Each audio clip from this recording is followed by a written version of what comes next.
Hey everyone, welcome back. Today we're going to be doing the install on an Infiniti G37.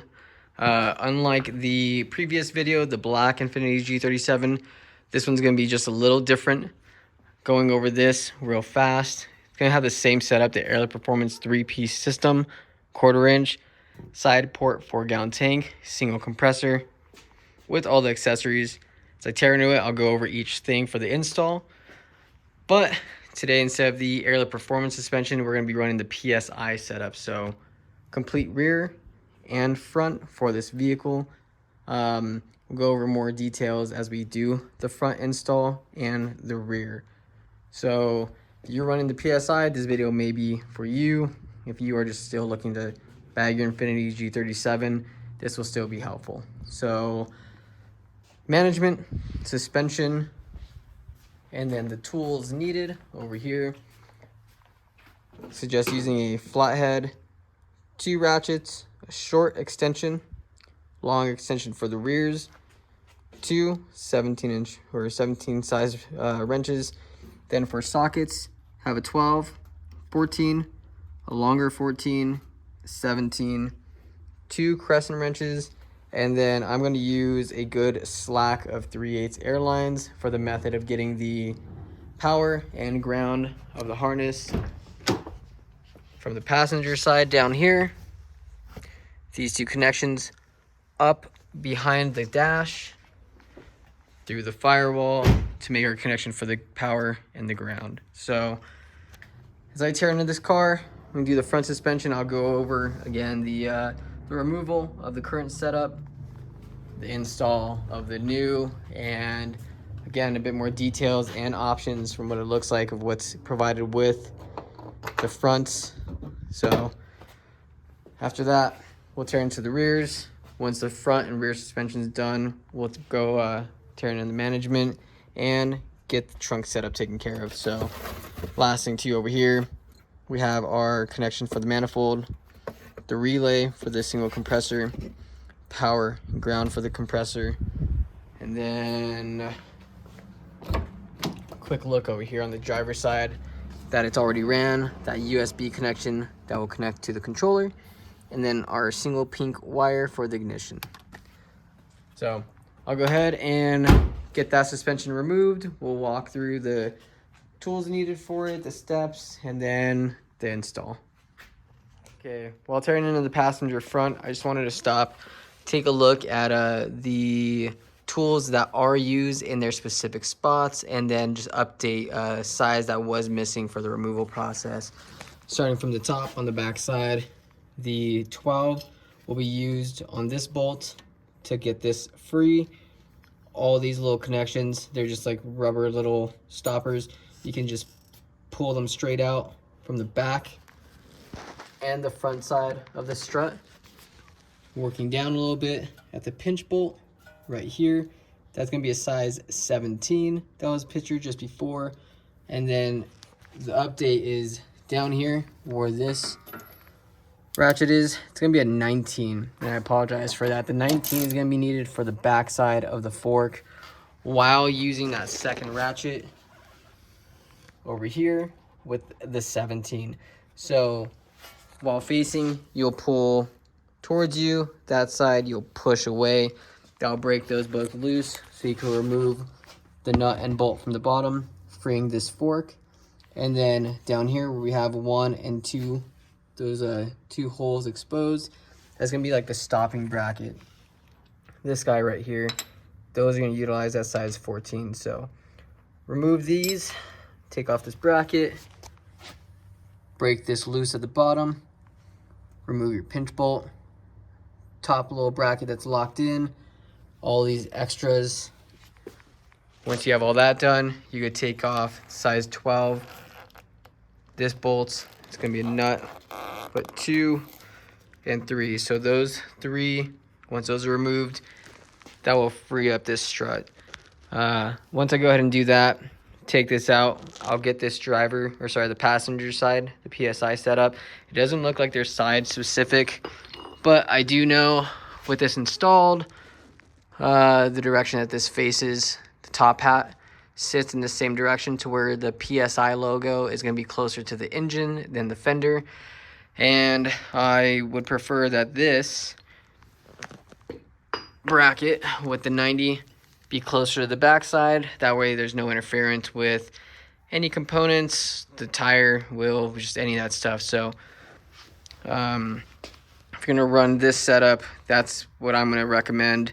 At least once I get it installed, I'll take a look and see if there are any issues or anything like that. But PSI towards the engine, the connection for the elbow on the back side. That way too, the airline or braided line will be able to run down. That way we could chase the airline back to the rear end of the car. So finish this up, get this installed, and we'll take a look at it. All right, so the front passenger side is done, swapped out. PSI front suspension is installed. This is what it looks like on the car. So just so we have an idea, like I said, the braided's still on. I wanted it tucked back behind here at an angle to where I could run this line down and either through the cover or just somewhere secure, so when the wheel turns it has no chance of contact with the airline itself. The brackets, there was no direction on it and they kind of seemed universal at first. They are different. This one has kind of like a different, like how this one's up and that backside's down. They're complete opposite from one another. So the passenger, obviously I needed the I guess like the bolt to be stubbed back this way to mount this back to itself. What I did for the sake of it, the line that goes behind the strut, genuinely used the tab that looks like this on the backside. So this is flipped. The one in my hand is going to be for the driver's side. So as we're looking at this, the stud sticking out this way for that to mount to, and on the back side is this tab right here, upwards, I guess, for that line to rest on. And then over here on the front of the strut, kind of U-shaped it to link into like those two brackets right there. Seems like that's what these two right here are for. So not a lot of direction on these. That's what I'm gonna go with. It seems like everything, I mean, all of it's all secure. That's what we want anyways. Do note, this will stay the same as a 12. This small bolt and nut on this, that is gonna be a 10. So 10 for that. Should I guess include a new nut on this as a 12. So that works out. Got everything else locked back in. Pinch bolts secured. Down here at the bottom of the forks, the 19 and the 17 on the front side of the car are secured. And then our two down here with the 14, the little bracket that stops that from sliding forward. So everything in here is dialed in. And then 1, 2, and 3. Those 3 12s are locked in. So passenger front, done. Just have to run the airlines. Side note for this too, as mentioned, you will want to Teflon tape these connections so there's no chance of air leak. So going into the strut itself, going from the braided line into the 90, and then out of the box, these two fronts, the length of the strut was not the same. So I may have to do some adjustments to get all this dialed in. At the bottom right here, there are these little holes, 1, 2, 3, and 4, how they're staggered. This is not maxed out. This I threaded clockwise downwards so I could get some daylight right there. You can see there's no threading from the strut below that second one, so I have it right underneath. You can see that is bottom of the strut, so I gave it this much room from being fully maxed. What I'll do is set the fronts at this strut height. If everything works out good with clearance, then that is a win. If it does need to be adjusted, I'll go over that in the video as well. For reference, this is the height I set this to for the distance. So bottom of the bucket right there, the silver, to the bottom of that locking collar, 2.5 inches. So right here to the bottom of this, to the bottom of the silver, I set these at 2.5, both driver and front. So locking this collar, securing this, that's what this is going to be. Once this car is on the ground, we'll take a look and get an idea what that clearance is like. One more thing too, when you start working on the suspension, if any car, if it's got some age to it, if it's been driven through some weather, PB blast, best to prep, spray all your nuts and bolts to make it a little easier to break them loose. That way that you're not just fighting yourself on this. But yeah, go ahead and get that one slapped on the front, lock all that in, start running some of the air lines from the front of the car down through the back, and then over here in through the trunk. We're going to utilize these holes to just like this. So we can see the bare metal right here, the airline from a previous install. Whether these are pretty, secured. This is on it anyways, but if these move back and forth like that would play, this thick plastic against that metal may cause a leak. So be aware of this. If you are going to run airlines through the body of your car, secure, mount, fasten the airline so there is no shift or play, or a grommet, something just to protect against that bare metal. So airlines from front to rear, lock the front down, do the removal process on the rear, and we'll take a look at these. So let's get to it. All done, front, driver, passenger, locked in. Same thing as the passenger side. Have some of the slack going down. So this tab, probably go ahead and zip tie that to that. And then down here from a previous install, you can see this 3/8 line.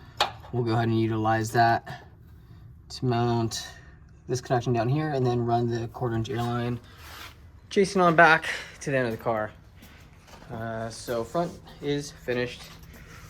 Rear is also taken care of. On the driver's side, this is what it looks like. So did the adjustment matching both sides for the strut, locked the locking collars, already did it for the front, locked it in for the rear, bolt back through. The new one that was provided with the kit, locked in. This bolt that was removed with the nut, that's taken care of. These are both 17s. This was the 17. Those two were size 12, utilizing that longer extension. If you have difficulty getting a ratchet behind this area right here, 17 socket with wrench. And if you need a crescent wrench, or as mentioned in the beginning of the video, size 17, give you a good angle either which way to go ahead and break this loose and then reinstall. The bag itself locked in up top. This system is a little different than the Airlift. The Airlift Performance does include like a mounting bracket at the top that does bolts with nutsers to the car itself. This kit, I think it was an older kit that they had. So unfortunately there's no locking bracket. It just kind of sits in that perch at the bottom down here. With the PSI suspension, it doesn't seem like they provide more of like an oval shaped spacer. Just these universal ones seems like what we received. The smaller one unfortunately didn't fit within the shape of the bucket down here. As you can see, it is oval shaped. So if you do receive something like this that is a smaller size that won't sit flush, it seems like it's going to kick in either these two ways, or that bigger one that sits too far out. I went ahead and got a same 8.8 grade bolt, and the measurements on this that allowed me just to go with a washer direct to the bag was M12 metric, and it was a 40 in length. They're they worked out better than what was provided with the kit. Still has all the same quality as what they kind of sent. You can see the length of this guy compared to what was used. So I used 2 of these to make it easier as well. If you go to like Ace Hardware, so about 2 1/4. If you go to Ace Hardware or any place like that, 2-inch is perfect to run the bolt, a washer, and have a substantial amount of thread go into the bag itself once it's mounted onto the bottom of the bucket over here. So don't stress out if you received either like a universal set of hardware or just not the right hardware needed for this. That's going to be something that's going to save you. But driver side suspension finished in full, driver side rear taken care of, and we can see a bit of a difference over here with the stock suspension and spring still installed. So I'll pull this out. Suspension will be done. Then, as mentioned, the airline that was ran under this car beforehand, I'm going to remove this from driver passenger side, front and rear. I'll go ahead and utilize some of these spots that they've ran the airline to, so I can run the new airline, go through the areas that they already kind of provided for this car, and get all this on the ground, do the power and ground for the battery up front, through that firewall, ignition wire, controller, work on the trunk setup, and we'll see where this sits with the measurements that I pulled for the length of the front and the rear. But before I get all this installed, I do want to take a step back, again, go over just how to do this little setup right here. So this top bracket, size 6 Allen key, lets you remove these 2 bolts that lock down this top hat. Once that is, it will be removed. This fitting right here, we will Teflon tape this, thread it back in. Ideally, you want it out the same direction. That will allow you to either have access to swivel a little to the left or right as needed. And then again, this is a compression fitting. If at any point you want to change out your fittings, you are more than able to do so. If you don't like this style of the compression fitting, you want something more like the push to connect, it's just having the same NPT.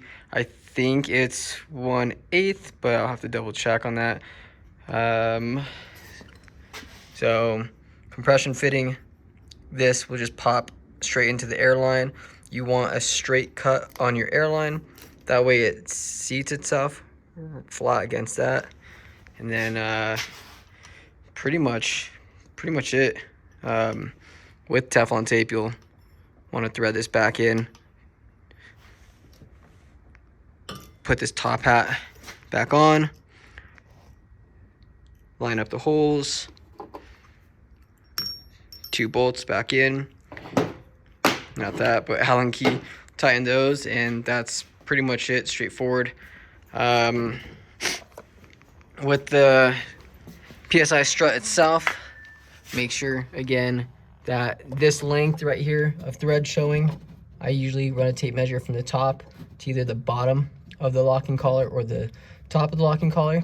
Make sure that these both have the same length. You don't want them this an inch longer or shorter than the other side, so double check on that. Also grab your locking collar key that should be provided with your kit. Looks like this. And again, when you finish up your front or all 4, bite onto the side, push clockwise to tighten this down to make sure that none of this stuff free spins. Again, you don't want this start backing up and out or sinking in further if this loosens up. So quick tips on that. Otherwise, should be it. Yeah, so get these taken care of, and then, like I said, firewall, wiring, trunk setup. Rear is taken care of, driver, passenger. Just go a little more detail with the ignition tap on this. I didn't show it too well on the last video for the Infiniti, but there is a 30 amp on this one. It was a 20. It's identified as a 20 for power socket right here. Go ahead and use this little blue connector with the smaller metal prong, or like it's like a brass color that will sit on the back side of this. It is tedious. Careful connecting it to the back of the fuse and pressing it in, but this will have the pink fuse on the inside, clips to the ignition. This will be tucked and finished. Then it'll just be lining up the cable for the the controller, going up, back behind, down, and I'll leave some slack in case, but preferably up unless they want it ran down over here in the center console area. The other thing I wanted to take a look at is the trunk setup over here. Again, I did the same layout as the previous Infiniti, 2 sections. This is the first one that's done. I'll be working on the last. That one's way easier just because it is a rectangle shape, but for the sake of the tank, manifold, single compressor for the time being. There's enough space for 2 if they ever choose to, with enough clearance for all the air lines underneath, the harness, and any slack as needed. This is going to be the genuine setup for this, for the trunk on this. So it tees out. It's a little longer on this side, and it will be sitting flush. Driver, passenger, square to the rear, so there's access to grab the tab for this and pull it out if needed. And then I'm leaving these both exposed. That way, if there is needed access for both panels, it is there. So we'll go ahead, finish up the controller, get the power and ground on that side, get this car on the ground, do a calibration. We'll see how everything sits for max height, ride height, and a low height. I haven't come across anything that has like great information on what's recommended for the G37 with the PSI suspension. So once I get that dialed in, I will let you guys know what this one's sitting at. If I have to go and take everything kind of apart and readjust the fronts and rears, that way it helps you guys out. And then get some numbers dialed in for the 3P ride height settings. So bear with me on that, and let's see how this works. Here we are, car back on the ground, front, rears taken care of. This is going to be a max lift with the PSI suspension. That's what the front currently is going to be looking like. And our rear lift, we do have this set to 125s for the front, 125s for the rear. Let's go ahead and take a look at the next setting. This is going to be more of a ride height, 100 in the front and about 110 in the rear.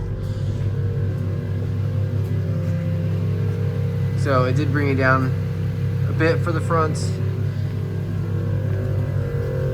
tad bit in the rear. I did adjust these rear struts than what they were at. From under the bag down to the bottom locking collar, I actually extended it to have a distance of 4.5 inches for the rear. How it was set before making the adjustments at a max height of 125, it actually sat lower than this. But with these small bags in the rear, there's not a whole lot of travel. The front being a small double barrel bag, about limited as well. So we do see a bit of a difference between this PSI air suspension for the G37 and what you would get with the Airlift Performance. The ride quality was actually pretty decent. It does feel like you're driving on a set of BC coilovers. Not aggressive though, which is ideal. But from this, jumping back, so we're at about 100, 110. The next one's 95. Doesn't make a lot of a change. All we did here was just bring the front down just a little bit more. But the main thing is ensuring that we have some clearance to the inside of our fender lining. The last thing we want to do is be bouncing on that all crazy. The rear did stay the same. We do have 2 more settings, but we'll skip that bottom one right there, and we're gonna jump to our maximum low. So with the height of the strut, I believe I had a distance of 2.5 inches. I think some of the concern was making sure that with this car driving, there was enough lift to keep that front bumper up in the air from any damages. But with a max low, we're sitting pretty damn leveled out.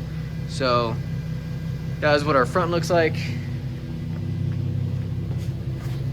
The rear sitting down quite low, but the body of the car is leveled front and rear. There can be some adjustments made if needed with either the air out setting or you know, depending on the wheel setup on this, but a good amount of low with the suspension. And then with some more daylight, 2 section pieces, one for easy removal to have access to all your stuff underneath the factory board, and then everything mounted on that back one as mentioned earlier. A little bit more of a look. We did do a plug on this side, did do a plug on the bottom, and then on the right side is our pressure release valve, the straighter valve.